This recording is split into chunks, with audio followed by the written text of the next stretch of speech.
Karena kita membutuhkan pemerintahan yang kuat, oke? Bukan weak government, tapi strong government. Tapi kita juga membutuhkan strong opposition, oposisi yang kuat. Nah, kalau oposisi di parlemen tidak ada, ya civil society yang menjadi oposisi. Bagaimana kita membangun oposisi? Mau diskusi saja dibubarkan, ya kan begitu kan? Silaturahmi kebangsaan terancam tidak dapat digelar. Di Balai Sudirman nolak dia sudah, ya kan? Tiba-tiba Bidakara back and forth, maju mundur juga sekarang. Padahal sudah ada surat dari Polda Metro Jaya. Gara-gara ada pasukan berani mati yang mengancam, ya kan? Kira-kira begitu. Yang katanya pasukan Mulyono itu. Bahaya sekali kita. Bahkan demokrasi kita, demokrasi sampai mengancam, sampai menghilangkan jiwa, kan gila kan?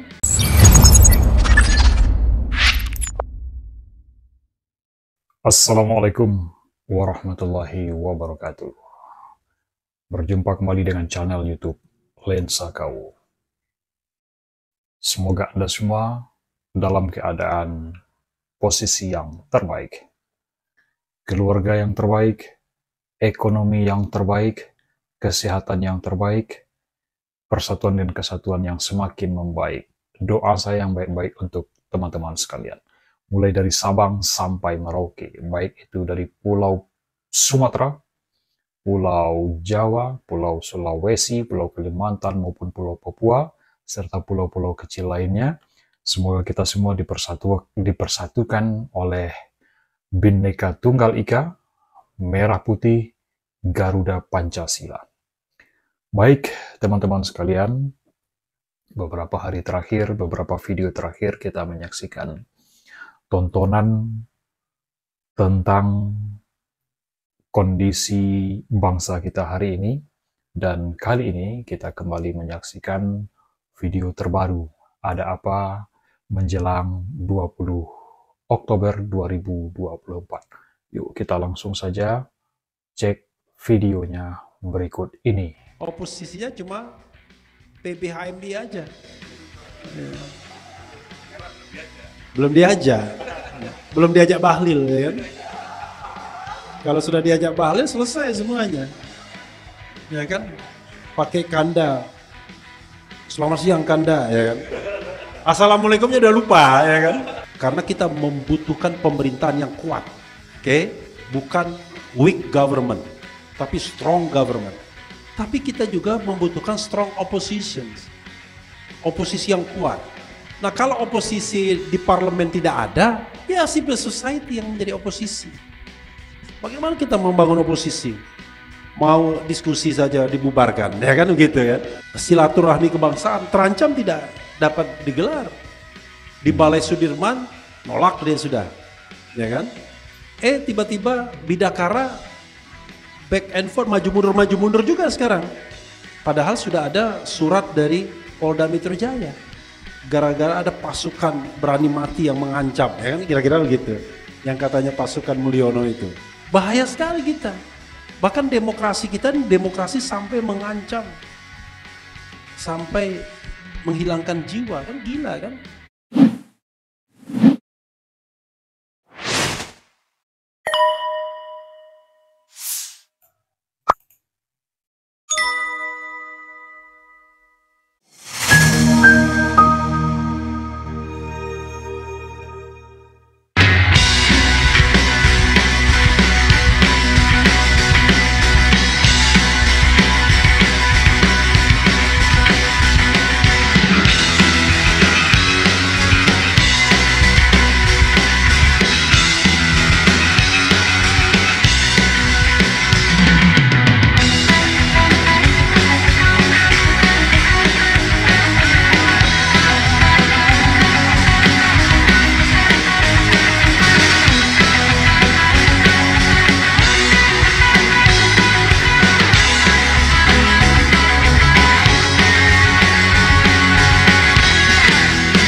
Assalamualaikum warahmatullahi wabarakatuh. Keren cadas.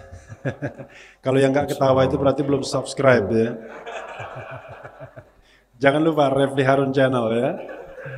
Itu. Jadi kalau undangan saya diminta bicara memperkuat demokrasi dan keadilan sosial ya. Tapi masih ada hubungannya dengan yang pernyataan tadi dari dari moderator ya. Jadi kawan-kawan semua, saya agak sedikit putus asa dengan negara ini, agak ya.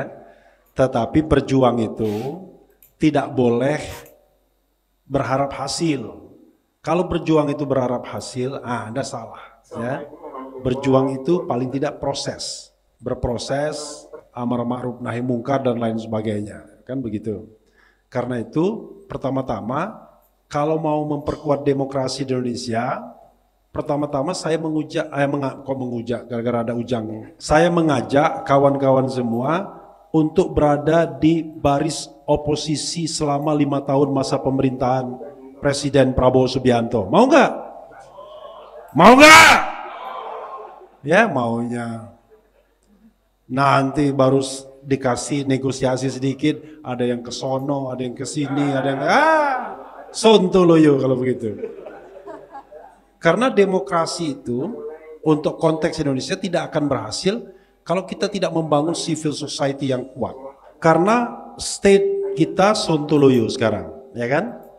Political society-nya juga sontoloyo. Dan harapannya tinggal civil society. State kita, kalau kita bicara demokrasi, itu berkali-kali yang namanya Prabowo Subianto mengatakan bahwa oposisi itu adalah budaya barat. Kan begitu? Dia bilang. Karena itu dia tidak begitu suka dengan oposisi. Dia ibaratkan sedang membangun jembatan katanya. Kalau Anda tidak suka, ya udah, nggak usah, pinggir aja. Artinya dalam benak dia, oposisi itu nggak boleh diberi panggung. Bayangkan. Tetapi at the same time dia ngomong, saya akan membangun koalisi sebanyak-banyaknya demi persatuan. Itu kan namanya cara berpikir sontoloyo. Oposisi dan koalisi itu adalah two side in one coin. Dua sisi dari mata uang yang sama, kan begitu? Kalau Anda mau membangun koalisi, maka imbangannya adalah oposisi. Tapi gaya berpikir Prabowo nggak begitu. Koalisi itu budaya Indonesia, oposisi budaya Barat, kan sontoloyo kan. Padahal kalau kita bicara tentang demokrasi, dua-duanya kita butuh. Pemerintahan dengan oposisinya kita butuh, karena pemerintahan yang kuat kita butuhkan. Tetapi check and balances, pengimbang kita butuhkan. Nah sekarang coba bayangkan. Kalau kita lihat bocoran menteri, semua ikut dalam pemerintahan. Oposisinya nggak ada. Oposisinya cuma PBHMI aja. Ya. Belum diajak. Belum diajak Bahlil, ya kan? Kalau sudah diajak Bahlil, selesai semuanya. Ya kan? Pakai kanda. Selamat siang kanda, ya kan? Assalamualaikumnya udah lupa, ya kan? Gitu.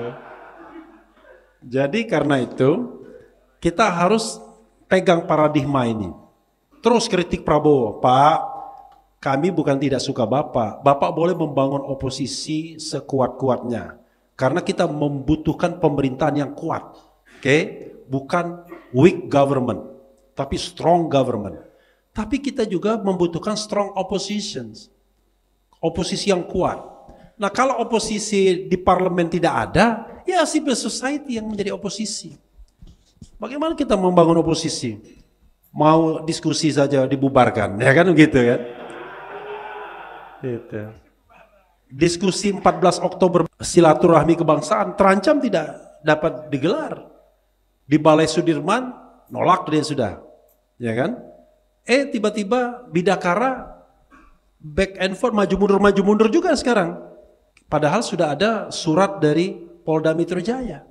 Gara-gara ada pasukan berani mati yang mengancam, ya kan kira-kira begitu. Yang katanya pasukan Mulyono itu. Bahaya sekali kita. Bahkan demokrasi kita, demokrasi sampai mengancam. Sampai menghilangkan jiwa, kan gila kan.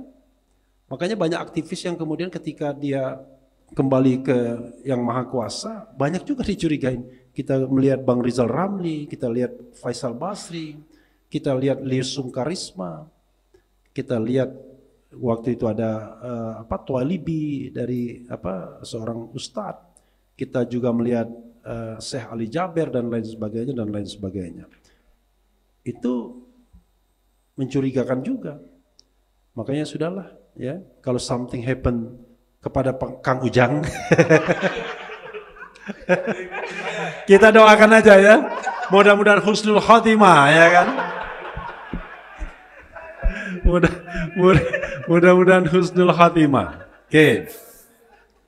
Jadi itu ya, karena itu kita yang perkuat civil society-nya ini. Makanya saya sepertinya baru saya aja yang mendeklar bahwa selama 5 tahun masa pemerintahan Prabowo, Refli Harun tidak akan menerima jabatan publik apapun. Tepuk tangan dong. Jangan-jangan dalam diri kalian bilang ini orang bodoh ini. Kenapa? Saya tidak ingin pamer, tetapi ingin menjaga baseline, garis demarkasinya. Ya, ini demarkasi yang paling ekstrim adalah kita menjaga sikap oposisional. Karena saya membayangkan yang lain itu negosiator semua, bernegosiasi dan lain sebagainya.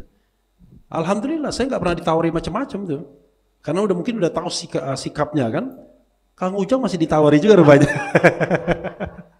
Padahal Refli Harun punya subscriber 3 juta lebih, nggak pernah ditawari untuk memoles wajah pemerintahan Jokowi ya kan.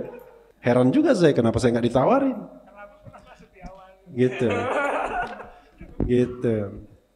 Jadi karena itu yang kita bangun. Nah, demokrasi kita ini menjadi sebuah paradoks di Indonesia. Saya mau pelan-pelan aja, sampai 10 menit saya berhenti ya kan. Demokrasi kita ini menjadi paradoks di Indonesia. Kenapa? Demokrasi itu istilah lain dari kedaulatan rakyat.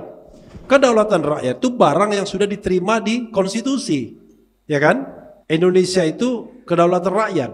Kedaulatan berada di tangan rakyat dan dilaksanakan menurut undang-undang dasar. Tapi elit-elit politik masih saja ribut soal demokrasi. Demokrasi itu bukan budaya Indonesia. Demokrasi kita sudah kebablasan dan lain sebagainya. Karena demokrasinya dikasih predikat macam-macam. Padahal demokrasi itu kedaulatan rakyat. Tetapi kedaulatan rakyat itu kedaulatan yang diatur menurut undang-undang dasar. Selesai kan? Ngapain kita berdebat lagi tentang demokrasi seperti apa Indonesia ini? Kayak orang bodoh kita ya kan jadinya. Jadi demokrasi kita adalah demokrasi yang nomokrasi. Jadi constitutional demokrasi, demokrasi yang berdasarkan pada konstitusi. Jadi itulah yang namanya garis demarkasi kita. Salah satu konstitusi itu adalah kebebasan menyatakan pendapat baik secara lisan dan tulisan. Sudah ada di konstitusi kita. Tapi mau mengadakan diskusi saja, izin polisi dulu, ya kan? Coba bayangkan, akhirnya kita, instrumen-instrumen demokrasi kita yang sudah diakui di tingkat konstitusi itu diperlemah dalam proses undang-undang, dalam praktik-praktik politik. Orang mengatakan, wah, Undang-Undang Dasar 1945 yang asli lah yang hebat. Saya mengatakan sontoloyo cara berpikir demikian. Kenapa? Ya tetap lebih baik Undang-Undang Dasar sekarang. Karena kenapa? Undang-Undang Dasar sekarang ada perlindungan HAM-nya. Kalau yang lama nggak ada. Yang lama itu kemerdekaan bersikap berkumpul diatur dengan undang-undang. Tidak ada yang namanya constitutional right langsung. Kalau ini langsung, hak menyatakan pendapat baik secara lisan dan tulisan adalah constitutional right. Tapi susah kita berdebat sama orang nggak paham tentang konstitusi. Pahamnya tentang romantisme. Ya kan? Kan romantisme kan kalau kita kembali pada Undang-Undang Dasar 45 dan lain sebagainya itu romantisme. Tetapi sebelum Kang Ujang nanti protes kayaknya dia juga yang termasuk yang kembali kepada Undang-Undang Dasar 45. Enggak ya. Karena seolah-olah itu panasianya. Panasianya itu ada dua. Kalau dia di tingkat konstitusi, maka bicara kita tentang perubahan konstitusi ke depan. Tapi kalau panasianya di tingkat undang-undang, kita perbaiki undang-undang. Nah, undang-undang yang sontoloyo itu salah satunya adalah presidential threshold di pilkada. Wabillahi taufiq wal hidayah. Wassalamualaikum warahmatullahi wabarakatuh. Jadi kalau kalian masih mahasiswa, sudah mau jadi bagian dari kekuasaan, lebih baik tidak usah jadi mahasiswa, segera tamat aja. Ya kan? Dan tidak usah lagi menjadi anggota PBHMI. Karena mahasiswa itu harusnya dia memberikan pikiran-pikiran alternatif, out of the box. Tidak ada kepentingannya, apalagi kepentingan kekuasaan. Jadi dia memberikan jalan yang lurus, yang terang. Nah, salah satu jalan itu adalah tetap kritis kepada kekuasaan, pada pemerintahan. Saya tahu yang namanya menjadi oposisi itu berat, ya kan? Kata Dilan, ya sudahlah biar aku saja, ya kan, kira-kira begitu ya. Tetapi tetap saya mau mengajak, kalau Anda memposisikan diri sebagai balancer, check and balance, mengkritik kekuasaan puncak, termasuk presiden, Anda naik kelas, ya kan? Artinya sparring partner Anda presiden. Tapi kalau Anda memilih untuk menjadi anak buah Bahlil, Anda turun kelas. Wassalamualaikum warahmatullahi wabarakatuh. Acara ini acara yang diinisiasi oleh Faisal Assegaf. Kita tahu Faisal Assegaf kritikus sosial, kritis orangnya, dan kebetulan dia memang memimpin sebuah partai baru, tetapi secara umum bukan partai baru itu yang mengadakan kegiatan ini, tetapi kelompok-kelompok yang katakanlah pro perbaikan ya. Kalau saya bilang pro perubahan seolah-olah nanti ingat pilpres ya, pro perbaikan, mengadakan silaturahmi kebangsaan di mana kelompok ini ya ingin semua komponen bangsa bisa bertemu untuk mengevaluasi jalannya pemerintahan Presiden Jokowi selama 10 tahun dan apa harapan-harapannya, catatan-catatannya untuk pemerintahan yang baru. Dan ini sama sekali tidak ada hubungannya dengan forum tanah air yang sempat dibubarkan di Hotel Grand Kemang pada tanggal 28 September yang lalu. Ini adalah forum yang kurang lebih sama dengan yang diadakan di Al Jazeera setelah acara Grand Kemang. Di Al Jazeera itu acaranya tanggal 1 Oktober 2024. Jadi ini bisa dijadikan kelanjutan. Hanya insya Allah lebih besar, akan diikuti oleh ratusan tokoh dan ribuan masyarakat umum. Ya, dari simpul-simpul aktivis dan mahasiswa. Kalau kita lihat acara sebelumnya yang diadakan di Al Jazeera kemarin kan sepertinya para tokoh maju satu persatu untuk menyampaikan aspirasinya ya. Ya. Dan kali ini kan ribuan yang hadir. Ya. Nah, apakah kemudian sudah disiapkan ya tokoh-tokoh siapa saja yang nanti akan menyampaikan aspirasi di depan? Yang kedua, apakah nanti akan ada pernyataan bersama atau pernyataan sikap bersama yang akan dihasilkan dari pertemuan silaturahmi bersama ini? Ya, kalau mengenai bagaimana format acara, nanti insya Allah yang akan menjadi hostnya, ya, yang mengatur lalu lintas acara, terutama acara yang terkait dengan mini orasi adalah saya sendiri insya Allah ya. Dan acaranya kurang lebih sama, memberikan kesempatan kepada para tokoh untuk menyampaikan mini orasinya selama maksimal 5 menit. Dan tokoh-tokohnya ya tentu kita ada dalam bayangan kita, hanya belum kita tentukan ya, belum kita tentukan.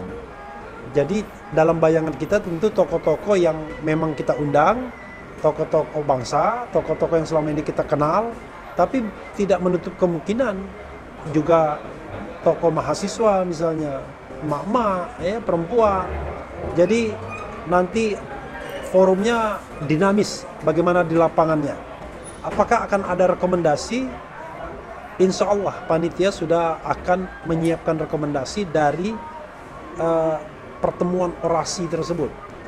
Karena ini sifatnya mini orasi, tentu tidak ada dialog tanya jawab dengan yang datang. Tetapi lebih dari orasi, sebenarnya forum ini dimaksudkan forum temu kebangsaan, silaturahmi kebangsaan, dengan tagline-nya bertemu, kemudian kompak bergerak. Jangan disingkat temu kober ya. Jadi memang ini betul-betul kita rindu dengan silaturahmi. Kita rindu dengan sebuah persatuan di mana semua komponen bangsa itu bisa menyuarakan suara kritisnya. Bukan pertemuan atau persatuan yang melarang orang kritis. Ya. Kalau misalnya demi persatuan kemudian orang tidak boleh menyampaikan ide dan aspirasinya, itu namanya persatuan yang semu. Persatuan yang tidak semu itu adalah persatuan yang tidak melarang orang untuk menyampaikan ide dan gagasan sepanjang itu dijamin oleh konstitusi karena kita mengaku yang namanya kebebasan berkumpul, berbicara, mengeluarkan pendapat baik secara lisan maupun tulisan.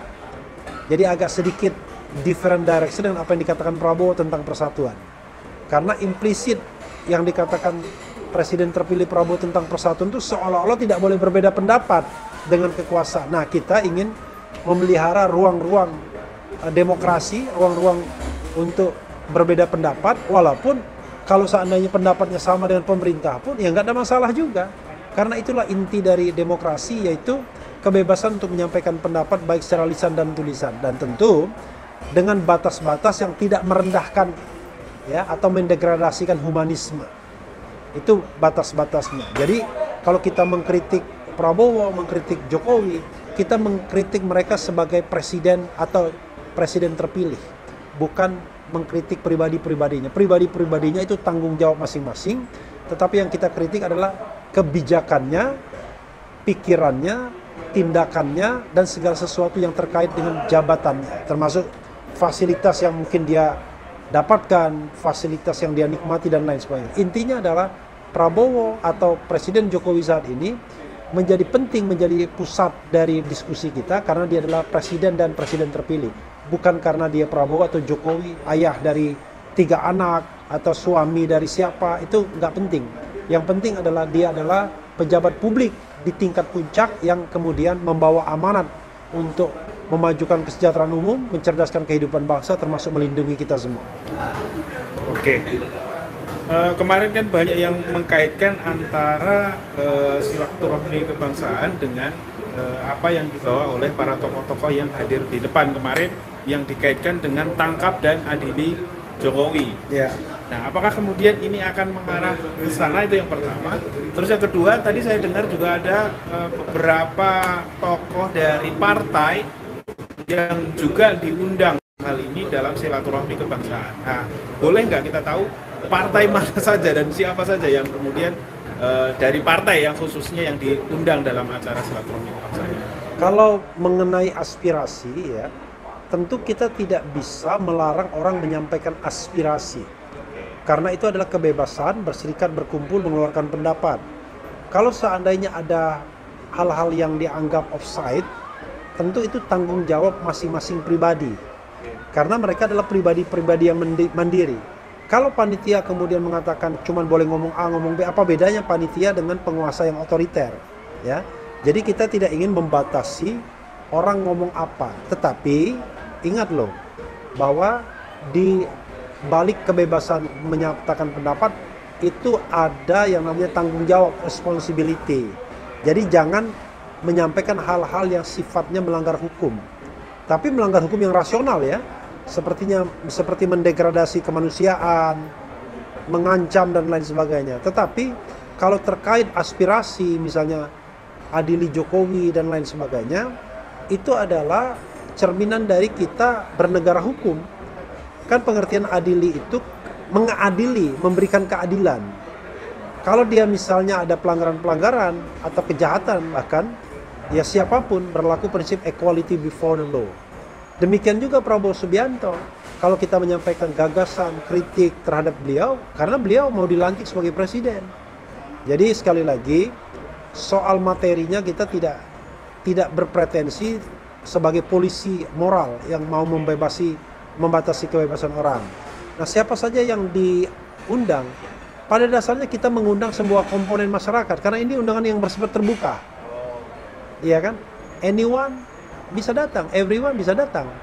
Nah, hanya kita juga realistis.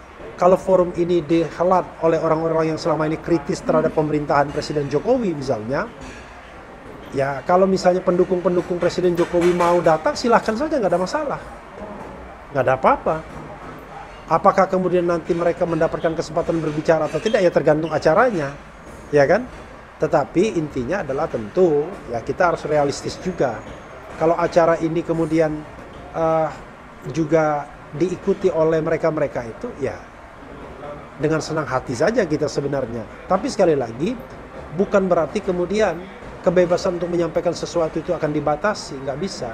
Karena itu kita mengimbau kepada aparat penegak hukum, polisi, dan juga pihak hotel pihak yang memiliki tempat agar tidak menghalang-halangi kegiatan yang konstitusional ini, penyampaian aspirasi. Cukup Anda pihak pengaman mengamankan agar tidak terjadi kerusuhan. Ya. Misalnya tidak ada gangguan-gangguan preman, tidak ada gangguan-gangguan orang yang kemudian memprovokasi agar melakukan perusakan. Tetapi kalau misalnya di dalam penyampaian aspirasi itu ada yel-yel, ya wajar lah. Misalnya kita bilang merdeka, lalu kemudian tiba-tiba orang menjawab merdeka, kan wajar. Yang tidak wajar itu adalah ada yang memprovokasi bunuh misalnya, memprovokasi hancurkan, bakar. Nah itu yang tentu tidak boleh. Jadi tetap ada batas-batasnya untuk tidak menggunakan kalimat yang dapat diartikan sebagai provokasi pidana. Oke. Ini terakhir nih, Pak Refli Harun. Kita tahu tanggal 20 Oktober berakhir sudah rezim Joko Widodo dan berganti kepada Pak Prabowo Subianto. Ya. Dan akhir-akhir ini mulai banyak bocoran nih terkait dengan menteri-menterinya Pak Prabowo. Sekaligus kita ingin tahu Bang Refli Harun terhadap pemerintahan Pak Prabowo ke depan ini seperti apa? Maksudnya harapannya. Terus kemudian kemarin kan tidak memilih Prabowo ya? Iya. Ini pandangannya gimana? Iya, saya tidak memilih Prabowo bukan berarti tidak bisa berharap sama Prabowo. Ya, saya punya sikap pribadi terhadap Prabowo yang menyatakan saya pesimis terhadap Prabowo. Saya pikir omon-omon saja. Saya pikir Prabowo itu tidak akan beda dengan Jokowi, bahkan bisa lebih kejam. Tetapi itu premis pribadi saya.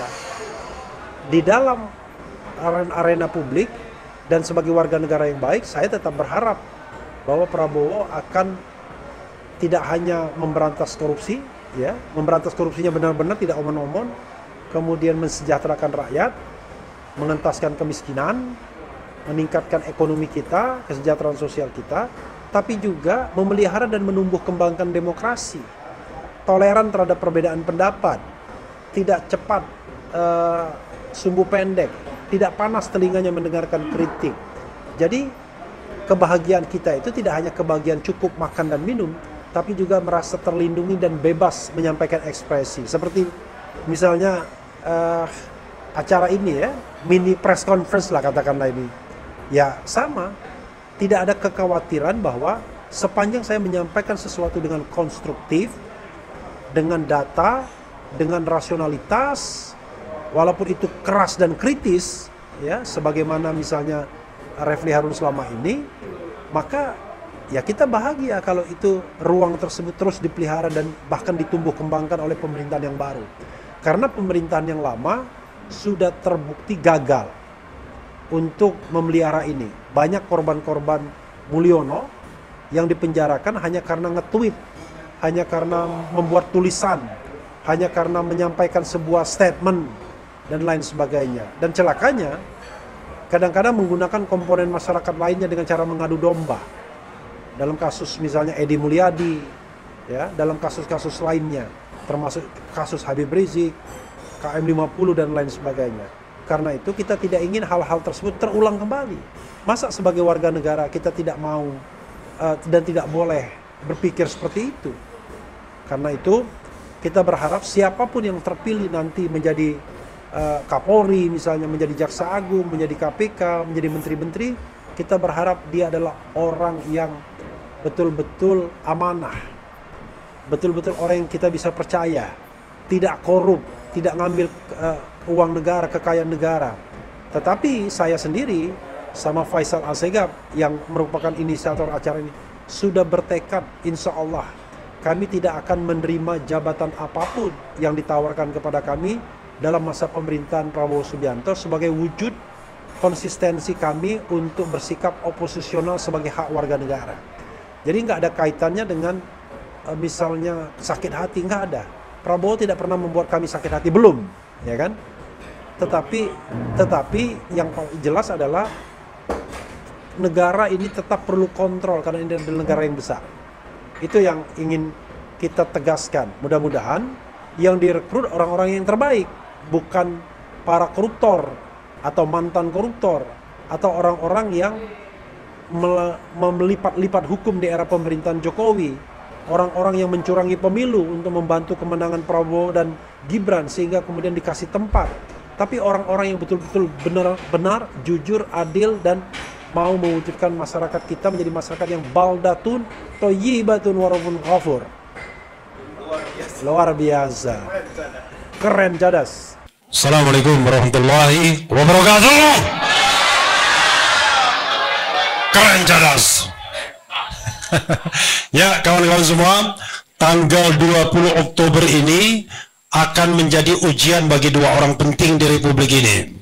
Pertama, ujian bagi Joko Widodo, Jokowi alias Mulyono. Akankah dia masih bernyali untuk mengganggu acara seperti ini? Karena acara seperti ini dilindungi oleh konstitusi dan undang-undang. Hak berserikat, berkumpul, mengeluarkan pendapat baik secara lisan maupun tulisan. Jadi buat yang barangkali ada mata-mata di sini, ya pasti ada kan? Jangan-jangan mata-matanya juga pakai kamera juga, jangan-jangan ya. Sampaikan ini dilindungi oleh konstitusi, itu satu. Itu mata-matanya katanya. Yang kedua adalah ujian bagi Prabowo Subianto, calon presiden terpilih yang akan dilantik pada tanggal 20 Oktober. Akankah dia pro terhadap tumbuh kembangnya demokrasi di Republik ini? Tidak hanya omong-omong soal pemberantasan korupsi, soal pemberantasan kemiskinan, soal yang terkait dengan kesejahteraan, pertumbuhan ekonomi, persatuan dan lain sebagainya, tetapi mau bersama-sama kita bicara tentang menumbuh kembangkan demokrasi. Itu saja. Dan akan kita lihat pada tanggal 14 Oktober nanti, apakah komitmen demokrasi kita tetap tumbuh dan kuat serta bisa kita tegakkan, termasuk dari gangguan-gangguan pihak lain, ataukah tidak. Karena bagaimanapun, there's no point of return. Tidak akan lagi ada titik mundur. Sekali kita kembangkan layar, maka kita akan terus maju. Saya, Faisal Asgaf, sudah menyatakan kami akan oposisi terhadap pemerintahan 5 tahun ke depan. Wassalamualaikum warahmatullahi wabarakatuh. Merdeka! Oke guys, itu tadi pandangan politik terkait 20 Oktober, baik itu terhadap Gibran, Jokowi, Prabowo, dan menteri-menteri yang akan menduduki jabatan nanti sebagai orang yang diamanahi memimpin negeri ini selama 5 tahun ke depan. Kita berharap tentunya akan ada kebaikan, akan ada perbaikan, akan ada kesejahteraan lebih baik untuk negeri ini. Secara pribadi kita berharap, secara pribadi saya berharap Prabowo bisa mengembalikan kondisi negeri ini menjadi lebih baik. Bagaimana tanggapan teman-teman? Silakan tinggalkan di kolom komentar.